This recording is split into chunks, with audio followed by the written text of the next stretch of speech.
Okay hello. तो जैसे मैंने बताया था, आज की क्लास में हम लोग क्या करने वाले हैं, ह्यूमंस के बेसिस पे ह्यूमन बीइंग्स कैसे अपना न्यूट्रिशन लेते हैं। सिंपल सी बात है।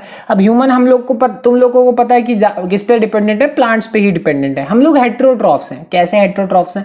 सिंपल सी बात ये है कि अब हम लोगों को खाना चाहिए प्लांट से। अब ये मत बोलना, मैं बहुत बार बोलूँ कि भाई मैं तो नॉन वेजिटेरियन हूँ, मैं तो चिकन खा के रह लूंगा। भाई पर चिकन क्या खाती है? वो तो प्लांट पे डिपेंडेंट है ना। तो डायरेक्टली इनडायरेक्टली हम लोग प्लांट पे ही डिपेंडेंट है। अब खाना हम लेते कैसे हैं? सबसे पहला स्टेप जो होता है वो क्या होता है? इंजेशन, खाने का इनटेक ऑफ फूड। मतलब शरीर के हम अंदर खाना लेते हैं, और मतलब क्या है कि अभी बस हमने खाना शरीर के अंदर डाला है, इतना है सबसे पहला। और हम कहां से डालते हैं? सिंपली मुंह से हम लोग खाना खाते हैं, ठीक है। दूसरी चीज है हमारा डाइजेशन। अब जो भी खाना है वो क्या होगा, कॉम्प्लेक्स फूड से सिंपलर फूड में टूटना लगेगा। अब तुम्हें पता है कि तुम्हारी बॉडी में जितना भी कॉम्प्लेक्स फूड मतलब तुमने खाया, अब वो खाना ज्यों का त्यों नहीं पच जाता। पहले उसको बहुत छोटे छोटे पार्ट्स में तोड़ना पड़ता है, कॉम्प्लेक्स से छोटे हिस्सों में उसको लाना पड़ता है, तभी जाके उसका क्या करा जा सकता है, डाइजेशन करा जा सकता है। तो दूसरा स्टेप यही है कि क्या किया जाएगा, कॉम्प्लेक्स मटेरियल को सिंपलर में तोड़ा जाएगा ताकि उसका डाइजेशन हो सके, ताकि उसे पचाया जा सके। अगला स्टेप क्या होने वाला है, एब्जॉर्प्शन। अब एब्जॉर्प्शन क्या होता है, मूवमेंट ऑफ डाइजेस्टेड फूड। अब ये जो डाइजेस्टेड फूड हुआ है ये क्या होगा, पूरे के पूरे शरीर में मूव करेगा, ठीक है। फूड डाइजेस्ट हो गया, पूरे शरीर को एनर्जी की जरूरत है, अब वो क्या करेगा, पूरे शरीर में मूव करना शुरू हो गया। ये क्या हो गया, एब्जॉर्प्शन। और अगला स्टेप क्या है, उसका यूटिलाइजेशन। मतलब अब खाना चला तो गया, मान लो तुम्हारे शरीर में एनर्जी चली तो गई, बट अब वो हिस्सा यूटिलाइज ही नहीं कर पा रहा। एग्जाम्पल के तौर पे समझ लो कि किसी का एक पैर पैरालाइज्ड है या फिर वो पैर काम ही नहीं करता, तो मान लो अगर तुम्हारा शरीर उस पार्ट में खाना भेजता भी है ना, तो भी वो शरीर उसको यूटिलाइज ही नहीं कर पाएगा। वही वाली बात है। अब जैसे तुम हो, तुम्हारा सब कुछ ठीक है, एकदम कोई प्रॉब्लम नहीं है, मैं हूं, मेरा सब कुछ ठीक है, तो मेरे शरीर में पूरा खाना मतलब जो भी है डाइजेस्टेड फूड जाएगा और मेरा पूरा शरीर उसको यूटिलाइज भी करेगा। वही है कि किसी को प्रॉब्लम हो तो हो सकता है उसके शरीर में ना करे, वो होता है यूटिलाइजेशन ऑफ फूड, ठीक है। अब अगली चीज और आखिरी चीज क्या है, इजेशन। खाने का वेस्ट जो भी है अब वो तुम्हारे शरीर से निकल जाए। तुम्हें पता है कि तुम लोग रोज टॉयलेट तो जाते ही हो, तो तुम्हारे शरीर से वेस्ट निकलता है, क्योंकि जो तुम खाते हो वो पूरी तरीके से पचाने लायक नहीं होता। उसमें बहुत सारी चीजें होती हैं जो तुम्हारे शरीर के लिए काम की नहीं है, तो वो वेस्ट की तरीके से बाहर निकल जाती हैं, तो उसको बोलते हैं इजेशन। खैर ये सारी बातें अब हम देखते चले जाएंगे। तो जैसे मैंने बोला, आज की क्लास में हम सिर्फ इंजेशन करेंगे। इंजेशन का क्या मतलब है, खाने का इंटेक करना। और सिंपल सी बात है, तू अपने शरीर में जो खाना है वो लेते कहां से हो, माउथ से।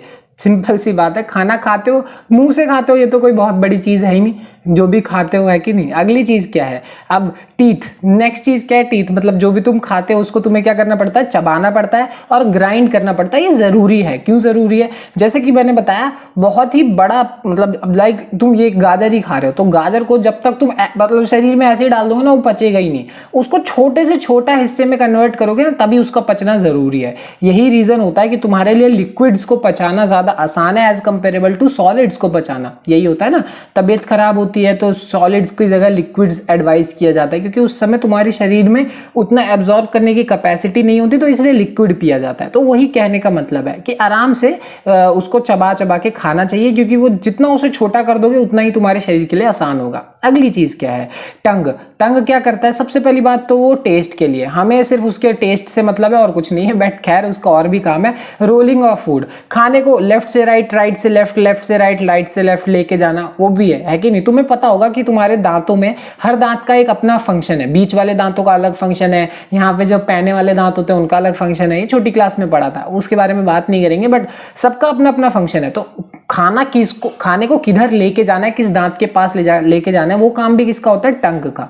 और अगली बात किसका होता है, ये किस काम में आता है, स्वेलोइंग में। तुम खाने को निगलते हो तो निकलने के भी काम कौन आता है, टंग ही आता है। अगर टंग नहीं होगा तो खाना निगलने में बहुत प्रॉब्लम होगी। और अगली चीज क्या है, पुशिंग डाउन ऑफ फूड। खाने को नीचे की तरफ पुश करना, खाने गले के नीचे उतारना, सिंपल सी बात। खैर ये सारी बातें तुम्हें पता थी, कुछ भी नया नहीं था तुम्हारे लिए। अगली चीज जो कि सबसे इंपॉर्टेंट है, और वो क्या है, सलाइवरी ग्लैंड्स। अब तुम लोग को पता होगा कि तुम्हारे मुंह में क्या जमा बनती है, थूक बनती है। थूक बोलते नहीं बोलते। अब उस थूक को बेसिकली बोला जाता है सलाइवा।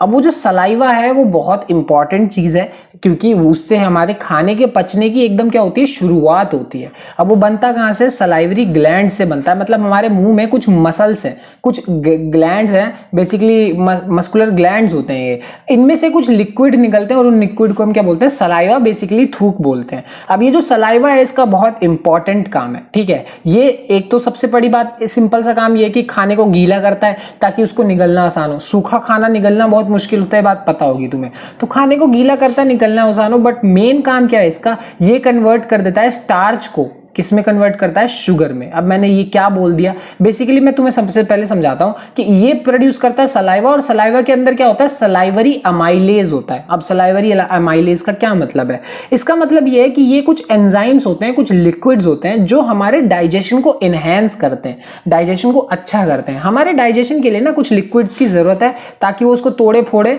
और हमारा काम बन जाए। जैसे यहाँ पे क्या हो रहा है, स्टार्च को कन्वर्ट किया जा रहा है शुगर में। अब तुम्हारी बॉडी जो है वो स्टार्च को नहीं पहचानती, वो स्टार्च आएगा वो उसको नहीं पहचानेगी, बोल भाई मेरे को नहीं पता स्टार्च कौन होता है, क्या होता है, वो पहचानेगी शुगर को। मतलब अगर स्टार्च शुगर में कन्वर्ट हो जाए, अब शुगर तुम्हारी बॉडी शुगर को पहचानती है, तो शुगर को पहचानती है यानी अब तुम शुगर को आसानी से डाइजेस्ट कर सकते हो। यानी स्टार्च को कन्वर्ट कर दो अगर शुगर में, तो मस्त है, उसको पचाना आसान हो गया। तो यही काम हमारे लिए कौन करता है, सलाइवरी ग्लैंड्स करते हैं। सलाइवरी अमाइलेज करता है, जो उसके अंदर लिक्विड है, एंजाइम है। एंजाइम का मतलब क्या होता है मालूम है तुम लोग को, इसका मतलब होता है, देखो एंजाइम एक तरीके से ये है कि ये बायोलॉजिकल कैटलिस्ट है। यानी ये जो भी रिएक्शन होगी ना, जो भी मुंह के अंदर रिएक्शन बोलना अजीब है, बट हमारे मुंह के अंदर जो भी चीजें हो रही हैं उसको एक तरीके से फास्ट कर देता है, उसको इनहेंस, उसको और अच्छा कर देता है। इसका मतलब ये होता है, ठीक है ना। तो ये लिक्विड्स हैं और इसके अंदर सलाइवा वही स्टार्च को कन्वर्ट कर दिया शुगर में। बहुत इंपॉर्टेंट है और यहीं से हमारे डाइजेशन की शुरुआत होती है, ठीक है। तो अभी हमने क्या देखा, इंजेशन। चलो मिलते हैं अगली क्लास में और डाइजेस्टिव सिस्टम का अगला पार्ट देखते हैं।